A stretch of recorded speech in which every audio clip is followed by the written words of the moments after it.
ഇന്ത്യക്കാർക്കെതിരെ അധിക്ഷേപ പരാമർശവുമായി Canadian പൗരൻ ഇപ്പോൾ സാമൂഹിക മാധ്യമത്തിൽ വൈറലാവുകയാണ്. ഇന്ത്യയിലെ സ്ത്രീകൾ പ്രസവിക്കുന്നതിന് വേണ്ടി മാത്രം കാനഡയിൽ വരുന്നുവെന്നും ഇവരെ കൊണ്ട് രാജ്യത്തെ ആശുപത്രിയിലെ പ്രസവ വാർഡുകൾ നിർണ്ണയിക്കുകയുമാണെന്നായിരുന്നു കനേഡിയൻ പൗരനായ ചാഡ് ഇറോസിന്റെ പരാമർശം.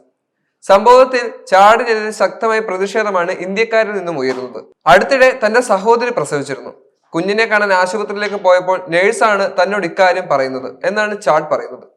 ഇന്ത്യയിൽ നിന്നും പ്രസവിക്കാൻ എത്തിയവരെ കൊണ്ട് വാർഡ് നിറഞ്ഞിരിക്കുകയാണെന്നും പൗരത്വം ലഭിക്കുന്നതിന് വേണ്ടിയാണ് ഇവർ കൂട്ടത്തോടെ കാനഡയിൽ പ്രസവിക്കാൻ എത്തുന്നതെന്നും അവർ വിശദീകരിച്ചു. ഇവിടുത്തെ ആശുപത്രികൾ ഒരിക്കലും ഇവരെ ഒഴിവാക്കാറില്ല. പ്രസവശേഷം ഇവർ തിരികെ ഇന്ത്യയിലേക്ക് തന്നെ മടങ്ങുന്നു. ഇന്ത്യയിൽ ഇവരുടെ കുട്ടി വളരും, വലുതായാൽ കാനഡയിലെത്തും. ഇവിടുത്തെ പൗരനായാകും ഇവർ എത്തുക. ശേഷം ഇവരുടെ മാതാപിതാക്കളെയും സഹോദരങ്ങളെയും സ്പോൺസർ ചെയ്യുന്നു. ഇതിനെല്ലാം ചെലവാകുന്നത് ഇവിടെ ജനിച്ചു വളർന്നവരുടെ പണമാണ്. ഞങ്ങളുടെ ചെലവിലാണ് സ്ത്രീകൾ ഇവിടെ പ്രസവിക്കുന്നത് എന്നും ചാഡ് പറയുന്നു. സാമൂഹ്യ മാധ്യമമായ എക്സിലൂടെയാണ് ചാഡിന്റെ പ്രതികരണം.